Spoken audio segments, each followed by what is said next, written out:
창세기 39장 20절 하반절에서부터 40장 23절까지의 말씀 제가 봉독하도록 하겠습니다. 요셉이 옥에 갇혔으나 여호와께서 요셉과 함께 하시고 그에게 인자를 더하사 전욱에게 은혜를 받게 하시매 전욱이 옥중 죄수를 다 요셉의 손에 맡김으로 그 재반 사물을 요셉이 처리하고 전욱은 그의 손에 맡긴 것을 무엇이든지 돌아보지 아니하였으니 이는 여호와께서 요셉과 함께 하심이라. 여호와께서 그의 범사에 형통케 하셨더라. 그 후에 애굽 왕의 술 맡은 자와 떡 굽는 자가 그 주 애굽 왕에게 범죄한지라. 바로가 그 두 관원장 곧 술 맡은 관원장과 떡 굽는 관원장에게 노하여 그들을 시위대장의 집안에 있는 옥에 가두니 곧 요셉에 갇힌 곳이라. 시위대장이 요셉에게 그들에게 수종하게 하매 요셉이 그들을 섬겼더라. 그들이 갇힌 지 수일이라. 옥에 갇힌 애굽 왕의 술 맡은 자와 떡 굽는 자 두 사람이 하룻밤에 꿈을 꾸니 각기 몽조가 다르더라. 아침에 요셉이 들어가 보니 그들에게 근심빛이 있는지라. 요셉이 그 주인의 집에 자기와 함께 갇힌 바로의 관원장에게 묻되 당신들이 오늘 어찌하여 근심빛이 있나이까? 그들이 그에게 이르되 우리가 꿈을 꾸었으나 이를 해석할 자가 없도다. 요셉이 그들에게 이르되 해석은 하나님께 있지 아니하니까 청컨대 내게 고하소서. 술 맡은 관원장이 그 꿈을 요셉에게 말하여 가로되 내가 꿈에 보니 내 앞에 포도나무가 있는데 그 나무에 세 가지가 있고 싹이 나서 꽃이 피고 포도송이가 익었고 내 손에 바로의 잔이 있기로 내가 포도를 따서 그 즙을 바로의 잔에 짜서 그 잔을 바로의 손에 드렸노라. 요셉이 그에게 이르되 그 해석인 이러하니 세 가지는 사흘이라. 지금부터 사흘 안에 바로가 당신의 머리를 들고 당신의 전직을 회복하리니 당신이 이 왕의 술 맡은 자가 되었을 때 하던 것 같이 바로의 잔을 그 손에 받들게 되리이다. 당신이 득이하거든 나를 생각하고 내게 은혜를 베풀어서 내 사정을 바로에게 고하여 이 집에서 나를 건져내소서. 나는 히브리 땅에서 끌려온 자요 여기서도 옥에 갇힐 일은 행치 아니하였나이다. 떡 굽는 관원장이 그 해석이 기람을 보고 요셉에게 이르되 나도 꿈에 보니 흰 떡 세 강주리가 내 머리에 있고 그 윗 광주리에 바로를 위하여 만든 각종 구운 식물이 있는데 새들이 내 머리의 광주리에서 그것을 먹더라. 요셉이 대답하여 가로되 그 해석은 이러하니 새 강주리는 사흘이라. 지금부터 사흘 안에 바로가 당신의 머리를 끊고 당신을 나무에 달리니 새들이 당신의 고기를 뜯어 먹으리이다 하더니 제3일은 바로의 탄일이라. 바로가 모든 신하를 위하여 잔치할 때 술 맡은 관원장과 떡 굽는 관원장으로 머리를 그 신하 중에 들게 하니라. 바로의 술 맡은 관원장은 전직을 회복하며 그가 잔을 바로의 손에 받들어 드렸고 떡 굽는 관원장은 매어 달리니 요셉이 그들에게 해석함과 같이 되었으나 술 맡은 관원장이 요셉을 기억지 않고 잊었더라. 아멘. 하나님의 말씀입니다. 믿으십니까? 네, 오늘 그 말씀 창세기 39장 20절 하반절에서부터 40장 23절까지는 하나의 단락으로 이해할 수가 있습니다. 이 부분은 요셉의 감옥 생활 동안에 있었던 일들을 기록하고 있는 부분입니다.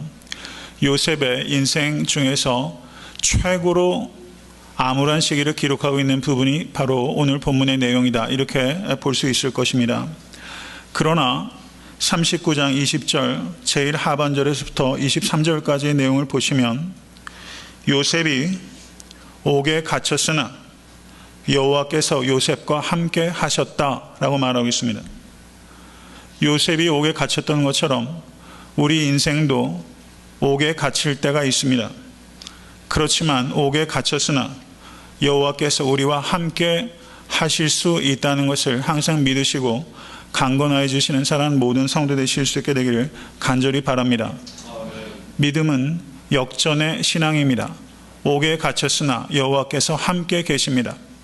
우리의 육신을 옥에 가둘 수는 있지만 우리의 기도와 우리의 찬양을 가둘 수 없습니다. 우리가 어느 곳에 있든지 여호와 하나님께서 우리와 항상 함께 계심을 믿으실 수 있는 진정한 그리스도인 되시는 여러분과 제가 될 수 있게 되기를 간절히 소원합니다. 그리고 40장 1절에서부터 4절까지의 내용을 보시면 바로의 술 맡은 관원장과 떡 굽는 관원장이 감옥에 갇히게 되었다라는 내용이 기록되어 있고 요셉이 그들을 섬기게 되었다라는 사건의 뭔가가 시작되고 있다는 것을 암시하고 있고, 5절에서부터 19절은 이 두 관원장들의 꿈과 그것에 대한 해몽이 기록되어 있고, 그리고 20절에서 22절은 요셉의 해몽대로 모든 일들이 실현되었다라는 것을 기록합니다. 그리고 23절의 말씀 다시 한번 읽어보겠습니다. 시작. 술 맡은 관원장이 요셉을 기억지 않고 잊었더라. 기억지 않고 잊었더라. 사람은 눈에서 멀어지면 마음에서도 멀어져요. 기억지 않고 잊었더라. 오늘 설교의 제목은 하나님은 기억하신다라는 것입니다. 하나님은 기억하신다. 사람은 기억지 않고 잊을 수 있지만 하나님은 기억하십니다. 믿으십니까? 하나님은 나를 기억하신다. 나조차 잊어버린 일들을 하나님께서는 기억하고 계신다. 여러분, 이것을 믿으실 수 있게 되길 주님을 간절히 축원합니다. 이제 39장 20절 하반절을 다시 보시기 바랍니다. 요셉은 옥에 갇혔으나 여호와께서 요셉과 함께 하시고 라고 말합니다. 요셉은 형들에 의해서 구덩이에 던져졌습니다. 그리고 지금 보디발의 아내 그런 누명에 의해서 지금 감옥에 던져지게 됩니다. 구덩이에 던져지고 감옥에 던져졌던 인생이 요셉이에요. 그렇지만 요셉의 인생에 있어서 이 구덩이와 이 감옥이 있었기 때문에 진정으로 요셉이 태어날 수 있었다는 것을 우리는 기억해야 될 것입니다. 구덩이와 감옥이 요셉을 잉태한 산실과 같다는 것을 우리는 깨닫게 됩니다. 우리도 인생을 살다 보면 어떠한 연유에서든지 구덩이에 내쳐질 때가 있고 감옥과 같이 갇힐 때가 있어요. 그런데 그 시간이 우리에게 걸림돌이 될 것인가 디딤돌이 될 것인가, 여호와 하나님 한 분만을 전적으로 의지하실 수 있게 간절히 바랍니다. 주님만 붙잡고 의지하시게 되면 우리가 구덩이에 던져지든지 감옥에 갇히든지 그것이 우리가 보다 나은 인격과 신앙으로 우리를 성숙시키는 인큐베이터와 같이 산실이 될 것이라는 것을 항상 믿으시는 우리 모두가 될 수 있기를 간절히 바랍니다. 요셉이 감옥에 갇힌 것은, 여러분, 살다 보면 억울한 누명 쓰게 되는 일들이 있잖아요. 자기를 희생하고 시간과 물질을 들여서 봉사를 해도 그것이 모든 사람으로부터 칭찬만 듣는 거 아니에요. 잘못해서 욕먹는 것 할 수 없는 일이지만 희생적인 일들을 해도 욕하는 사람들이 항상 있어요. 누명 쓰는 것 참 괴로운 일입니다. 그렇지만 누명을 쓰게 된 일들이 있을 수 있다는 것도 우리가 생각할 수 있어요. 그런데 여기서 보시면 누명을 써도 자기 주인의 아내를 겁탈하려고 했다는 누명을 쓰는 것은 좀 다른 문제잖아요. 이건 정말 수치스럽고 부끄러운 일입니다. 부끄럽기 짝이 없는 일이에요. 정말 더러운 일에 연관이 돼서 지금 옥에 갇히게 된 것입니다.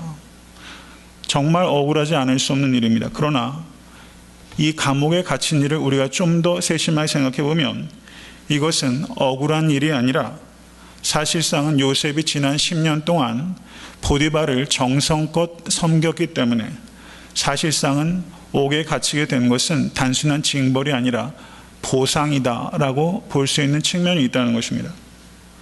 보디발은 그 바로의 시위 대장입니다.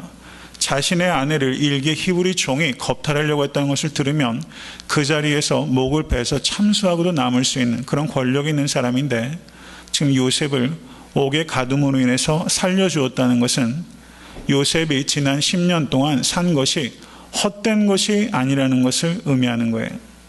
지금 옥에 갇힌 것은 지난 10년 세월 동안 살아온 바에 대한 보상이다, 리워드다라는 것을 우리가 볼 수도 있다는 사실입니다.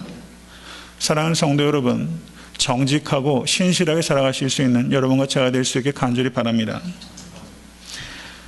노예살이를 하던 요셉이 이제 옥살이를 하게 됐어요. 인생에서 상상할 수 있는 가장 비참한 상황 가운데 지금 요셉이 놓이게 된 것입니다. 이와 같은 요셉의 처지를 통해서 우리가 생각해야 되는 것은 하나님의 보호하심은 고난으로부터의 보호하심이 아니라 고난 가운데서의 보호하심이라는 일대가 많이 있다는 것을 생각해야 된다는 것입니다. 고난으로부터의 보호하심이 아니라 고난 가운데서의 보호하심이에요. 우리가 하나님을 믿어도 노예살이를 할 때가 있고 하나님을 믿어도 옥살이를 하게 될 때가 있다는 거예요. 하나님을 믿는다는 것은 노예살이와 옥살이로부터 면제했다는 것을 의미하는 게 아니에요. 노예살이와 옥살이를 한다 할지라도 그 고난 가운데서 하나님께서 여러분과 저를 지키신다는 것을 믿으실 수 있게 간절히 축원합니다. 이게 얼마나 우리를 위로하는지 모르겠어요. 고난 가운데서 보호하신 하나님을 믿기 때문에 오늘 우리가 사랑하는 형제 이주석 집사님과 하나님을 의지하면서 우리가 이별할 수 있어요. 우리에게 소망을 주신 하나님을 찬양하지 않을 수 없습니다. 요셉이 감옥에 갇힌 것은 분명히 요셉에게 지극히 큰 고통임에 틀림없었을 것입니다. 그렇지만 우리가 이렇게 질문할 수 있어요. 만약에 요셉이 감옥에 갇히지 않았다면 그것이 요셉에게 더 좋았겠는가? 그것이 요셉에게 더 좋았겠는가? 만약에 요셉이 감옥에 갇히지 않았더라면 우리가 성경을 해석할 때 어떤 가정을 가지고 이야기한다는 것은 항상 조심스럽지만 요셉이 감옥에 갇히지 않았더라면 요셉이 누구를 만날 수 없습니까?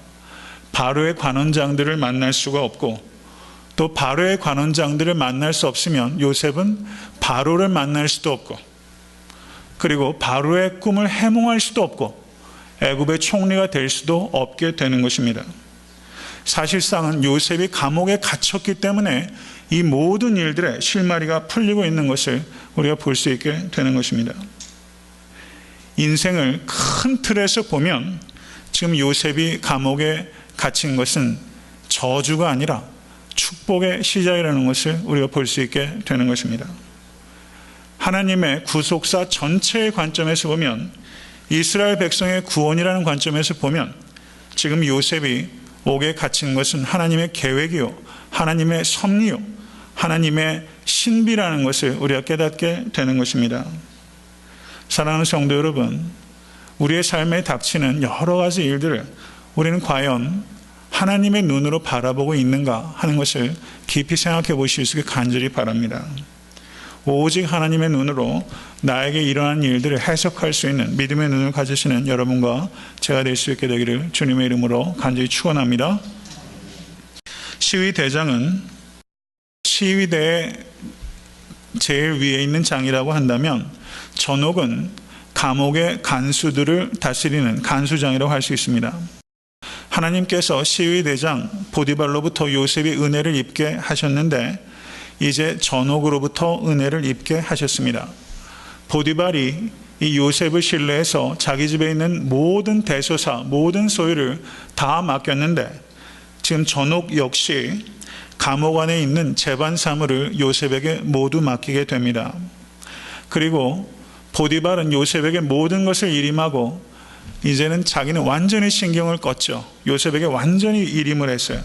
그런데 여기에서 보면 전옥도 요셉의 손에 맡긴 것은 무엇이든지 돌아보지 아니하였다라고 할 만큼 이 요셉은 보디발에게도 전적으로 신임을 얻었고 그리고 전옥으로부터도 전적으로 신임을 얻었던 사람입니다.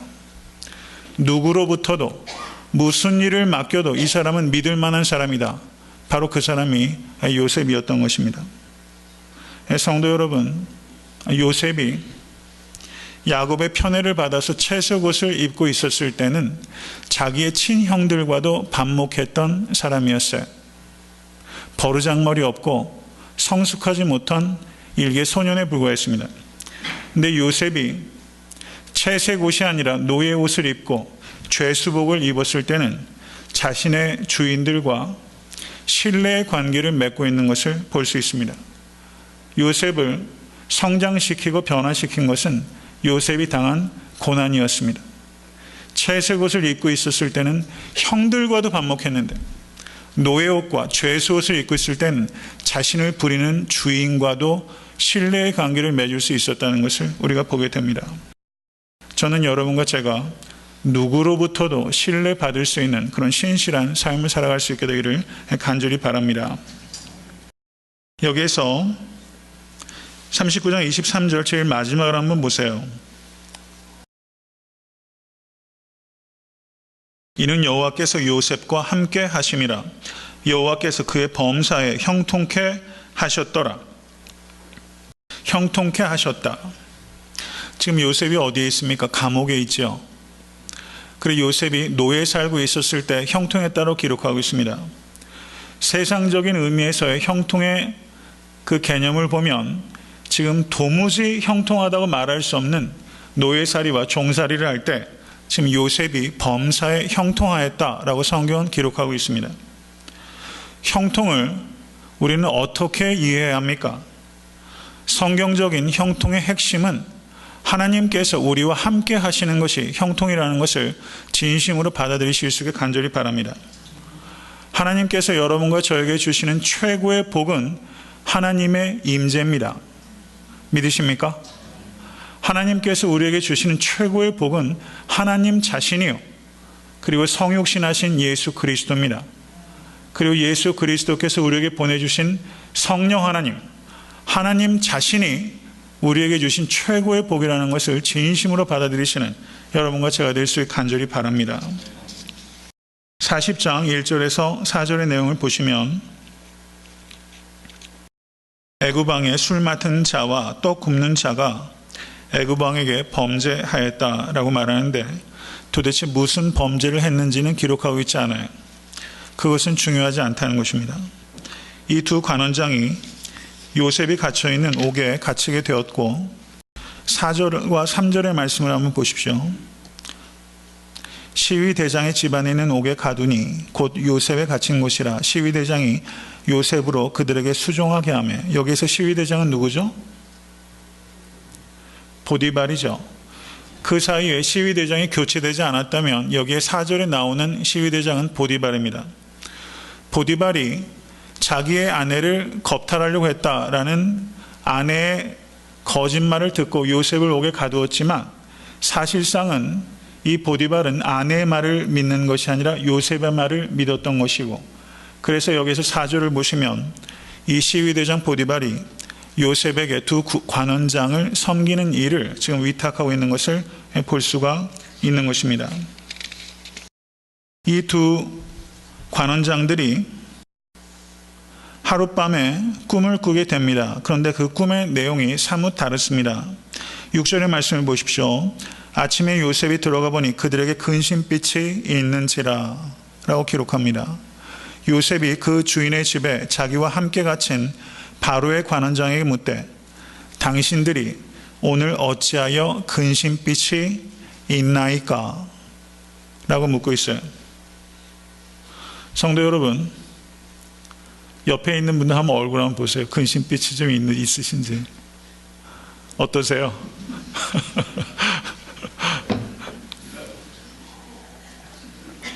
여러분, 안색을 살필 여유가 좀 있으세요? 제가 오늘은 사실 좀 몸이 좀 피곤해요. 시차 적응이 좀 이번 좀 잘 안 되는 것 같고, 오자마자 교회도 이제 이사하게도 제 개인적으로도 집 이사하고 오자마자 설교 계속하다 보니까 너무 피곤한 거예요. 안색을 살필 여유가 사실 우리에게 별로 많지 않아요. 그렇죠? 삶이 분주하다 보니까 자기 건강 살피기도 어렵고 주변 사람 안색 살피기 참 어려워요. 쉽지 않아요. 하루 살면서 하늘 한번 쳐다보기도 참 어려워요. 요즘같이 좋은 계절에. 안 그렇습니까? 예, 낙엽을 좀 즐기세요. 왜 이렇게 분주한지 말이죠. 남편, 아내, 자식들 안색 살피기 참 어려워요. 교인들의 안색 살피기 어려워요. 그렇죠. 그런데 지금 여기에서 요셉이 지금 말이죠. 누명 써서 감옥에 죄수로 있는데, 그리고 이제 거기에다가 지금 2명의 관원장을 재반 사무를 다 맡기고 2명의 관원장도 섬기라고 그랬어요. 이거 사실 그렇게 썩 유쾌한 일은 아닐 거예요. 그만큼 일이 벌든이 계속 더 주어지는 것이고, 바로 왕의 최측근에 있었던 최상층부의 권력에 있는 사람이에요. 이런 사람 모시는 거 여러분 좋겠어요? 이게 좋은 일 아니죠. 버거운 일입니다. 그런데 이런 처지에 있는 요셉이 이 두 관원장의 낯빛을 살필 정도의 여유를 갖고 있어요. 전 이게 참 대단한 것 같아요. 동정심을 가지고 있어요. 자기와는 이 지체가 다른 이 귀족들의 얼굴에 근심이 있는 것을 살필 수 있는 마음의 여력을 가지고 있어요. 이게 참 놀라운 것 같아요. 이때 그 요셉의 나이가 그 몇 살입니까? 이때가 28 정도겠죠. 2년 뒤에 바로의 꿈을 해몽하게 되니까 28 정도예요. 나이도 사실상은 그렇죠. 28세밖에 안 되는 이런 청년이 이제 감옥에서 살면서 인생에서 가장 비탄한 그런 삶의 자리에 있는데 지금 마음에 동정심을 잃지 않고 다른 사람의 낯빛을 살필 수 있는 그런 여력을 가지고 있다. 여유를 가지고 있다. 대단한 것이다. 저는 그렇게 봅니다. 하나님께서 함께 하시기 때문에. 하나님께서 함께 하시기 때문에. 그래서 질문하지 않습니까? 오늘 어찌하여 근심빛이 있나이까? 오늘 어찌하여 근심빛이 있나이까? 저는 이 말이 요셉의 삶에 결정적인 반전을 만들어낸 질문이라고 생각해요. 오늘 어찌하여 근심빛이 있나이까? 사실상은 이 요셉이 이 두 관원장을 만났지만 이 질문을 통해서 이 두 관원장을 요셉은 정말 만나게 된 거 아니에요? 정말 깊이 있는 대화들이 서로 오가게끔 된 거예요. 그냥 스치고 지나가는 만남이 아니라 이 요셉과 이 두 관원장이 정말 만나는 거죠. 오늘 어찌하여 근심빛이 있나이까? 여러분, 이 배려의 질문, 아무렇지도 않은 이 질문 같은 이 질문이 요셉의 삶에 반전을 이루어내잖아요. 그래서 여러분, 이 지체 높으신 이 두 양반이 이 히브리 감옥에 있던 이 죄수에게 자기 꿈 얘기 할 위치나 됩니까? 근데 자기 꿈 얘기들을 다 하잖아요. 제가 만약에 관원장이라면요, 넌 알 거 없다, 이렇게도 할 수 있을 것 같아요. 그렇죠. 너무 신분의 차이가 있고, 이 당시에 꿈을 해몽한다는 것은 그 당시에 여러 가지 학문이나 영적으로나 그런 여러 가지 사회적인 위치나 이런 것들이 상당히 높은 정도에 있는 스승에게 가서 꿈을 해몽해달라고 이야기를 하지, 이렇게 신분이 말도 안 되는 이런 이방의 종의, 그리고 옥살이를 하는, 더군다나 그 주인의 아내를 겁탈하려고 했다는 이 젊은 녀석에게 자신의 꿈 얘기를 한다. 이거는 제가 생각할 땐 이건 상식적인 얘기는 아닌 것 같아요. 그런데 요셉이 불과 수일 뒤에 이 두 관원장들을 만난 지 불과 수일 뒤에, 그런데 이 두 명의 관원장에게 볼 때 이 요셉은 뭔가 남다른 데가 있는 청년이었을 것이다. 저는 그렇게 보여집니다. 뭔가 있는 청년이에요. 오늘은 어찌하여 근심빛이 있나이까? 여기엔 진심이 달려있는 말이죠. 말에 진심이 담기면 힘이 있잖아요. 힘이 있잖아요. 그래서 참 저는 기적적이라고 봐요. 이 두 관원장이 자신의 꿈 이야기를 이 요셉에게 한단 말이죠. 요셉에게 했어요. 자초지종을 쭉 얘기를 합니다. 전 여기에서 요셉을 보면서 우리가 깊이 생각하고 배워야 될 부분이 있다고 생각합니다. 마태복음 5장 41절을 보시면, 또 누구든지 너로 억지로 오리를 가게 하거든 그 사람과 심리를 동행하라. 이게 주님의 가르침이에요. 사람들은 세 부류의 사람이 있습니다. 오리도 안 가는 사람이 있고, 딱 오리만 가는 사람이 있고, 심리 가는 사람이 있죠. 여러분, 미국에서 비즈니스 하시던 미국 사람들 어때요? 딱 오리만 가죠. 열심히 하다가 5시 땡 치면 그냥 딱 덮고 나가더라고요. 저도 삼층 비즈니스 하는 곳에 거기 미국 디자이너들 이렇게 보면요, 와, 정말 칼 같아요. 5시면 딱 덮고 가버려요. 딱 오리만 가요. 여기서 요셉을 보면, 저가 보디발의 집에서 총무를 할 때도 그렇고, 그리고 지금 감옥에서 그 전옥의 그 신임을 받아서 재반 사무를 감당할 때도 그렇고, 이 요셉은 심리를 가는 사람이었어요. 심리를 가는 사람입니다. 항상 맡겨진 일 이상을 기쁨으로 감당했던 사람이 이 요셉입니다. 에베소서 6장 5절에서 7절의 말씀을 한번 보시기 바랍니다. 에베소서 6장 5절에서 7절의 말씀 다 같이 읽습니다. 종들아 두려워하고 떨며 성실한 마음으로 육체의 상전에게 순종하기를 그리스도께 하듯하여 눈가림만 하여 사람을 기쁘게 하는 자처럼 하지 말고 그리스도의 종들처럼 마음으로 하나님의 뜻을 행하여 단 마음으로 섬기기를 주께 하듯하고 사람들에게 하듯하지 말라. 성도 여러분, 이렇게 하고 계십니까? 그리스도를 주인으로 모시고 사는 사람을 그리스도인이라고 합니다. 맞습니까? 그리스도를 주인으로 모시고 사는 사람은 내가 어느 사회에서 직장에 속하든 아니면 어떠한 여한 관계 속에 있든지 간에 내가 일하고 있는 직장의 사장의 종이기 전에 나는 그리스도의 종이라는 의식을 갖고 있는 사람입니다. 맞습니까? 사도 바울은 그렇게 말하고 있는 거예요. 내가 어떤 회사에 속해서 거기서 월급 받아먹고 살지만 나는 그 회사의 사장의 부하 직원이 아니라 나는 예수 그리스도, 나의 CEO는 예수 그리스도. 이게 1차적인 나의 정체성을 구성하는 것이다. 이것이 바로 에베소서의 말씀이에요. 나는 그리스도의 종으로 일하는 것이지 나는 사장의 종으로 일하는 것이 아니다. 이것이 성경의 말씀입니다. 이러한 관점을 가질 때 우리가 일을 하는 태도와 일을 하는 의미와 일을 하는 목적이 바뀌게 되는 것입니다. 그래서 에베소서 6장 5절에서 7절의 말씀을 보시면 마음이라는 말이 3번 반복되고 있어요.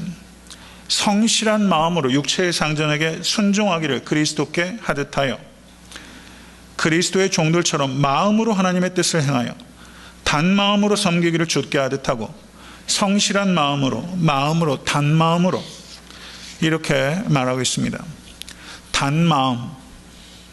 그래서 영어로 어떻게 번역하고 있는지 갑자기 궁금해지네요. 단 마음. 참 예쁜 말이고 귀한 말이라 생각이 들어요.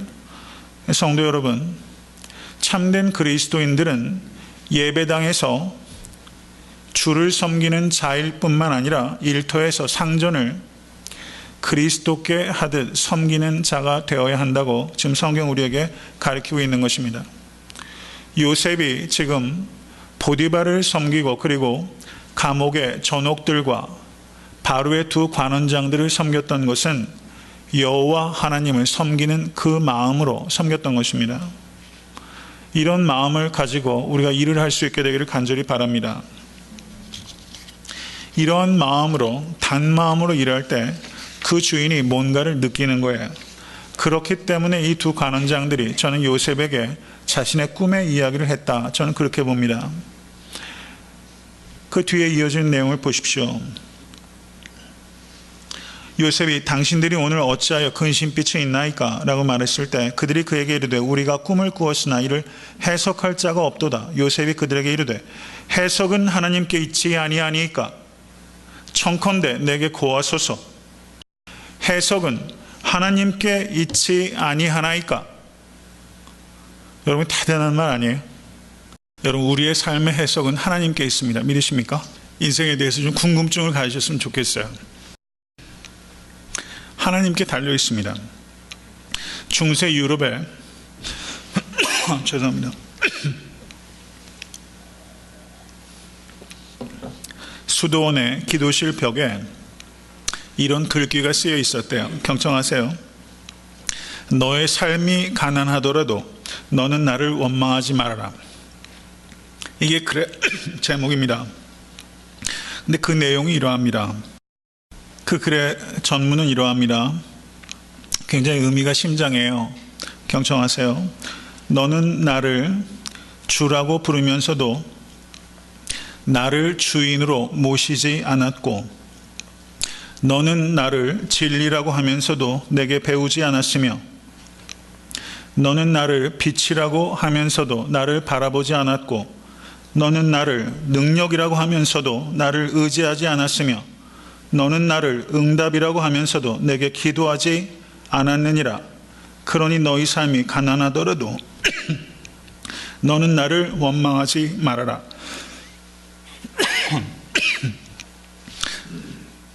경청하셨어요? 다시 한번 제가 읽겠습니다. 참 의미심장한 말인 것 같아요. 저두르라고 써있는 내용 같더라고요. 여러분, 너는 나를 주라고 부르면서도 나를 주인으로 모시지 않았고 너는 나를 진리라고 하면서도 내게 배우지 않았으며 너는 나를 빛이라고 하면서도 나를 바라보지 않았고 너는 나를 능력이라고 하면서도 나를 의지하지 않았으며 너는 나를 능력이라고 하면서도 내게 기도하지 않았느니라. 그러니 너희 삶이 가난하더라도 너는 나를 원망하지 말아라. 이게 우리의 신앙생활 딱 이렇게 하고 있는 거 아닌가 이런 생각이 들어요. 주라고 부르면서도 주인으로 모시지 않고 주는 진리라고 말하면서 주님께 배우지 않고 빛이라고 하면서 도무지 바라보지 않고 능력이라고 하면서 주님 의지하지 않고 응답하신다고 하면서 기도하지 않고 우리가 신앙생활 딱 이렇게 하고 있지는 않나 이런 생각을 해보게 되는 것입니다. 하나님을 믿는다고 하는 그리스도인들이 하나님을 가장 믿지 않는다 이런 말도 있어요. 아주 역설적이고 또 그리스도인의 그런 모순적인 종교 행태를 꼬집는 말이라고 할 수 있습니다. 해석은 하나님께 있지 아니하니까. 여러분 이런 담력을 가지실 수 있는 여러분과 제가 될 수 있게 간절히 바랍니다. 성경은 진리의 표준입니다. 믿으십니까? 이 세상 풍조는 바뀌어도 성경은 모든 것에 대해서 말씀하고 있습니다. 믿으십니까? 여러분 한 손에는 성경을 붙잡고 한 손에는 신문을 드실 수 있게 되길 간절히 바라요. 이 세상의 모든 제 문제에 대해서 성경은 궁극적인 대답을 하고 있습니다. 믿으십니까? 그리고 그 대답은 예수 그리스도입니다. 믿으시죠? 이 믿음을 가지고 우리가 해석은 하나님께 있지 아니하니까 이렇게 말할 수 있는 우리 모두가 될 수 있게 간절히 바랍니다. 술 맡은 관원장이 먼저 요셉에게 자신의 꿈을 말하였고 요셉이 당당하게 그 꿈을 해석하였으며 반드시 복직이 될 것이고 그리고 복직이 되면 나를 기억해달라. 나는 히브리 땅에서 끌려온 자요 여기서도 옥에 갇힐 일을 행치 아니하였다 라고 말을 하게 됩니다. 그리고 옆에서 이 술 맡은 관원장의 그 꿈과 해몽을 들었던 떡 굽는 관원장이 자기도 기대 심리가 생기잖아요. 자기도 뭔가 좋은 얘기 해주겠거니 하고 얘기했더니 웬걸 어떤 얘기 완전히 정반대 얘기가 나왔어요. 3일 뒤에 한 사람은 머리가 들릴 건데 한 사람은 머리가 잘려서 들리게 될 것이다. 요셉도 가만히 보면 담력이 대단한 사람이에요. 그렇죠? 이 전혀 상반된 두 개의 꿈에 대해서 이야기를 합니다. 그리고 그 뒤에 이어지는 내용은 요셉의 해몽대로 그대로 되었다라고 성경은 기록하고 있어요. 지금 두 개의 꿈이 이야기가 되고 해몽이 됐는데 요셉의 꿈을 몇 번 꿨습니까? 2번 꿨죠. 한 번은 형들의 그 볕단이 요셉의 단에게 절을 했고 한 번은 해와 달과 11별이 요셉에게 절을 했어요. 이 두 개의 꿈이 성취가 될 것이다 라는 것을 지금 여기에서 두 관원장의 꿈의 성취를 통해서 우리가 예견할 수 있고 그리고 요셉이 이 두 개의 꿈을 정확하게 해몽함으로 인해서 바로가 꿈을 몇 번 꿉니까? 2번 꾸죠. 두 개의 꿈이 서로 상반된 내용이었어요.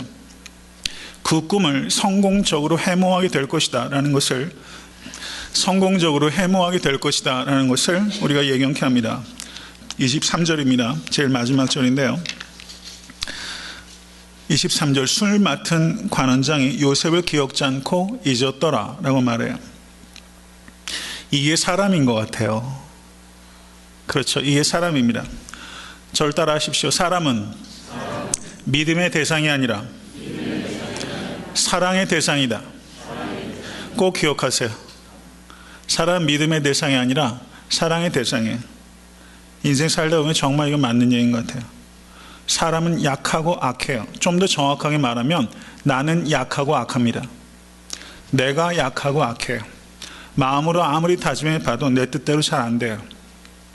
사람은 믿음의 대상이 아니라 사랑의 대상입니다. 눈에서 멀어지면 마음에서 멀어지는 경우가 많고 제가 늘 말씀드리죠. 인간은 합리적 존재가 아니라 자기 합리화하는 존재예요. 술 맡은 관원장은 얼마든지 자기 합리화할 수 있었을 거예요. 이런 말 있지 않습니까? 은혜는 물에 새기고 원수는 돌에 새긴다. 우리가 사실 이렇게 많이 삽니다. 41장 1절을 보세요. 만 2년 후에 바로가 꿈을 꾼즉 이렇게 말합니다. 그러니까 23절부터 41장 1절까지는 2년의 갭이 여기에 있어요. 2년 동안 무슨 일이 있었는지 성경 기록하고 있지 않습니다.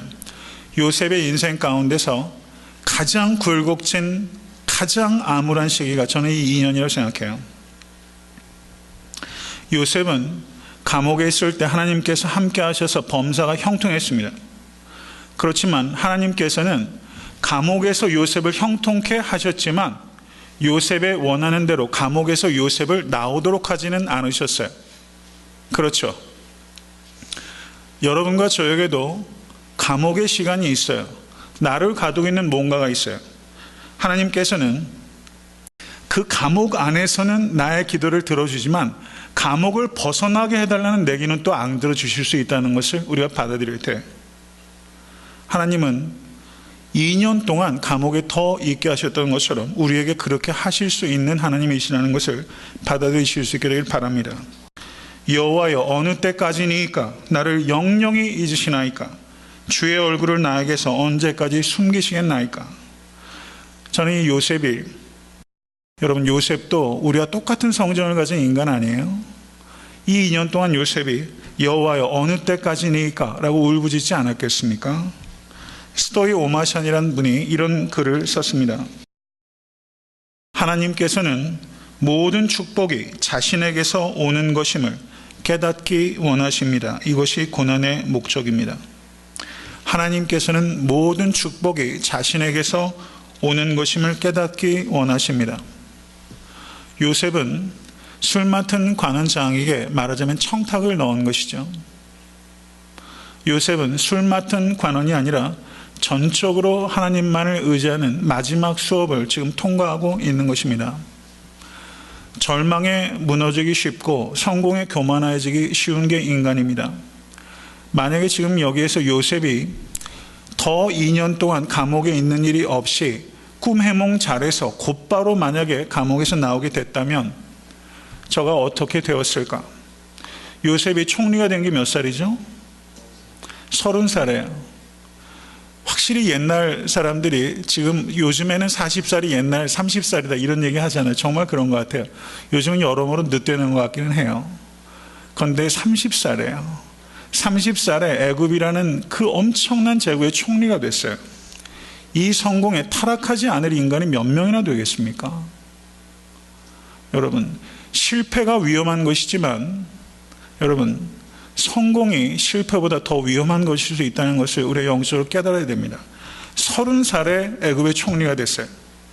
지금 요셉이 감옥에 있으면서 마지막 담금질을 하면서 저가 정말 자기를 여기에서 구원할 사람은 술 맡은 관원이 아니라 하나님이시고 자기를 진심으로 지키시는 이는 여호와는 한 분이시라는 것을 감옥에서 진심으로 깨닫는 과정이 없이 저가 옥에서 나와서 애굽의 총리가 되었다면 그는 전혀 다른 인생을 살 수밖에 없었을 것이다. 이렇게 보여집니다. 사랑하는 성도 여러분, 요셉이 애굽에 갇혀서 지금 2년이라는 감옥을 더 있음으로 인해서 저가 상상조차 할 수 없는 벼락 출세로부터 저가 타락하지 않을 수 있는 영적인 내공을 지금 쌓고 있는 것이다. 저는 그렇게 보여집니다. 뼛속까지 하나님께서 요셉을 지금 정결케 하고 계시는 이 과정, 사랑하는 성도 여러분, 저는 사랑하는 모든 성도님들께서 형통한 삶을 살아가시기를 간절히 축원합니다. 그것보다 선행되어야 되는 것은 복받을 만한 그릇이 되는 것입니다. 복받을 만한 그릇이 되지 않고 여러분 복이 주어지면 그게 복이 아니라 독이 될 때가 많아요. 복받을 그릇을 갖출 수 있기를 간절히 축원하고, 그리고 그런 그릇은 경우에 따라서는 고난을 통해서 우리를 씻어주실 때가 많이 있어요. 여호와 하나님만을 의지하시고 여호와의 임재 가운데 늘 거하시면 감옥에 있을 때나 감옥 밖에 있을 때나 여호와 안에서 거하시는 사랑하는 모든 성도 되실 수 있게 되기를 주님의 이름으로 간절히 축원합니다. 오늘 주신 말씀 생각하면서 기도하겠습니다.